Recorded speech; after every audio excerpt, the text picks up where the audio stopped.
welcome back in Belgium. Thank you. We did not won the World Cup, No. but we are third, so that's a good, good. result. It's good showing. Yeah. I think it's your first time in Peer here at the Blues Festival. This is my first time here, yeah, but not my first time in Belgium. No, we met, I already told you, we met in Tours. Yeah. Like 4 years ago. Yeah. About It that. had to be about that, yeah. When I go on website and I found that Mrs. Foster is from Texas. I am. Yeah. East Texas. But I live in Austin. I live in Austin, Texas. now. And when I look at your name, I found the next an American singer-songwriter of blues and folk music. Yes. She mixes a wide palette of American song forms, gospel, blues, jazz. Is that enough to introduce Mrs. Foster? Yes. As long as it's not Mrs. Do you have I'm to Miss know Foster. more about the musician? Do you want to know? Of me? What's to know? Let's know that.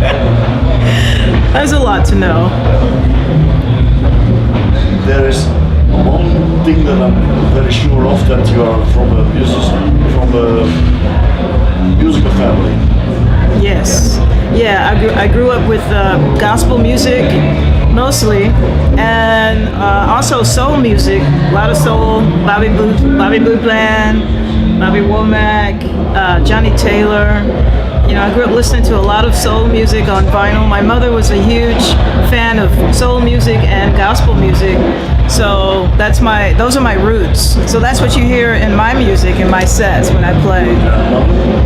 My mother? Your grandmother? My grandmother too. My grandmother, I call her my big mama. Big mama? Yeah, my big mama was huge with gospel music.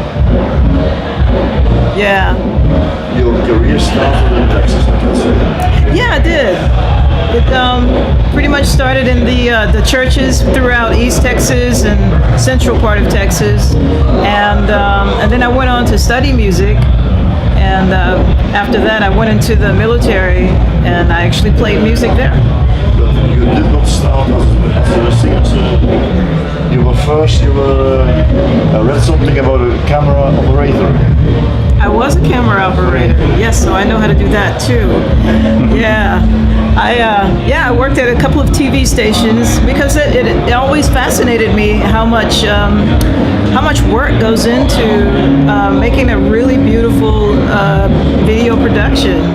And you know, I like to work with my hands, so yeah, I did that for about 3 years. Technical side of business.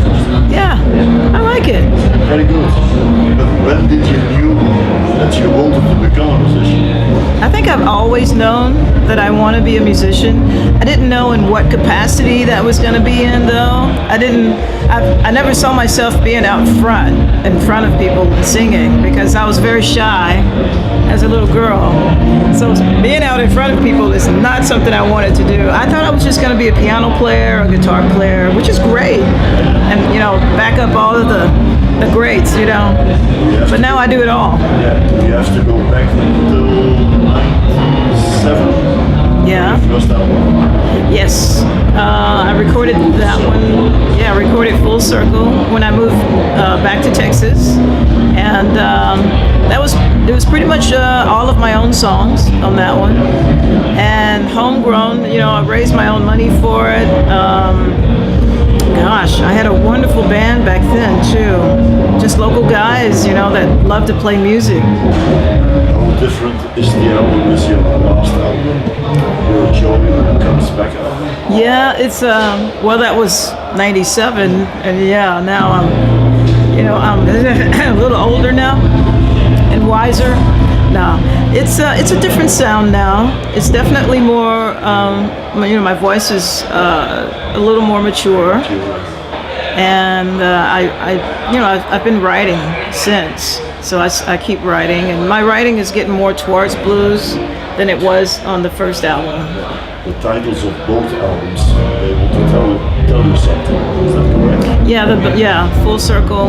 Especially when you go to your Joyce comes back.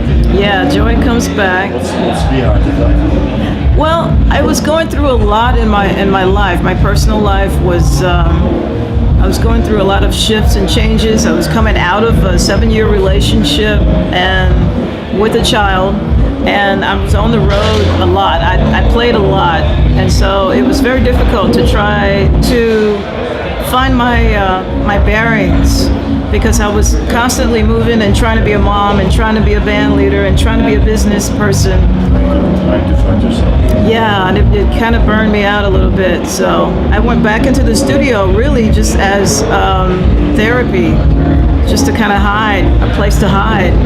And that's how these songs came to me, through friends. It's an album with a lot of famous guests on it. Yeah.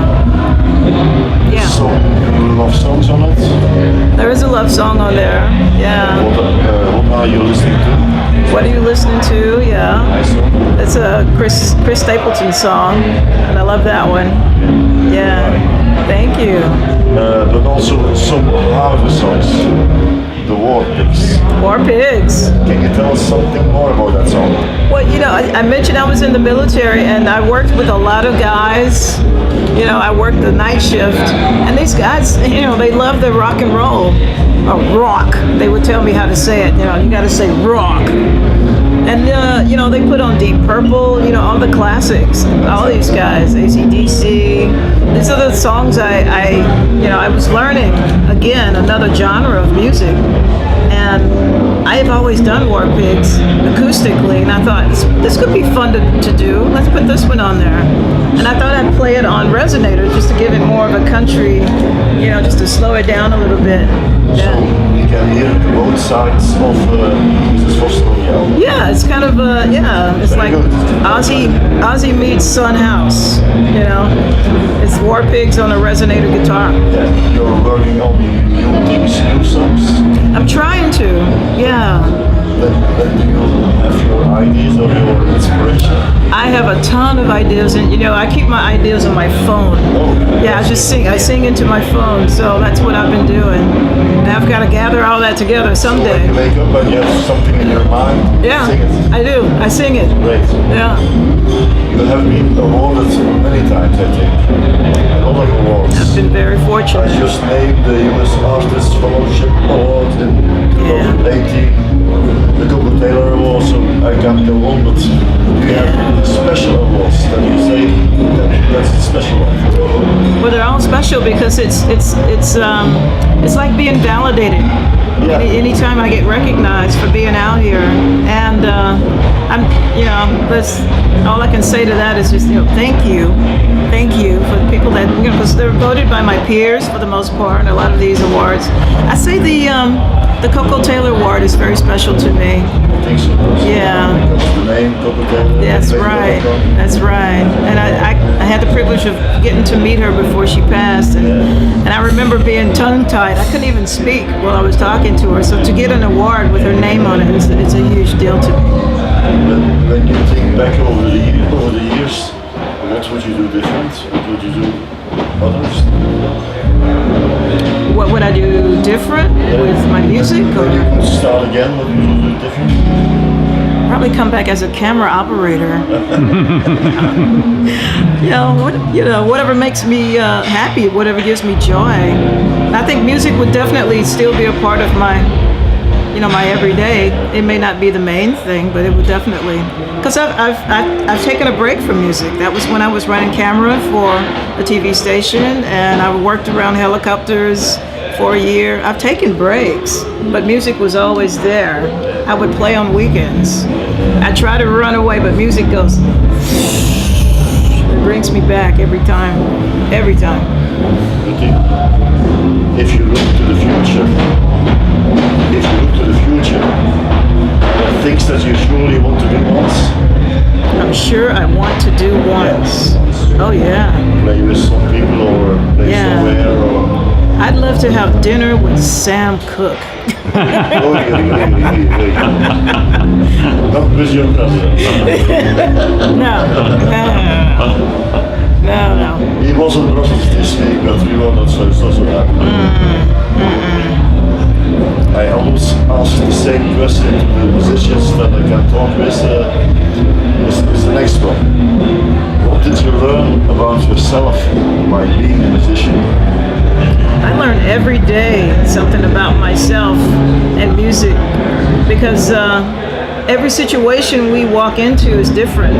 From every festival to even last night I was in Gothenburg in Sweden, just playing by myself, and I learned last night that I can play a show having 2 hours of sleep in 2 days and still feel rejuvenated by the stories and still feed off the energy of the people sitting in front of me.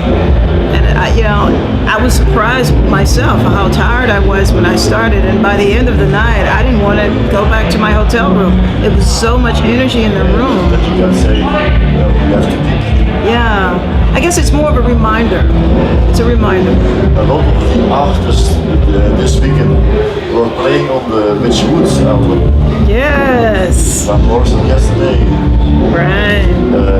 Kenny Neal. Kenny Neal, yeah. Was it a good time? Yes. Playing this. We're playing with Mitch. Yeah. I met Mitch on the blues cruise, the legendary rhythm and blues cruise, and he approached me and wanted me to play something. Because I call it a special bird on the album. On his album, yeah. A folky singer. Yeah. He did it good. It was fantastic. Yeah, we had a fun time with that one. Like that, we had a real fun time. Woohoo! I have a last question. How do you want to be remembered later on? When you have to write something down, what must you write? Foster. I hope they would say that she was kind and she was real, natural herself, and she made the world a better place, bringing joy through music and healing through music. Do you know what I found on the internet about you? No. A blues world rarity, an awful, but a very nice one. Wow. Right there about you. Wow. That's nice. What may we expect this evening? A little bit of the last 3 albums. I'm just gonna mix it all into the 75-minute show. Yeah, I'm gonna keep it going. It will be what is there. Yes. Yeah, that's why. Yeah, I left the sleeves in Texas. Okay, Mrs. Ruthie Foster, that were my questions. I thank you again for your time. Thank you. Thank you for your love. You're very welcome.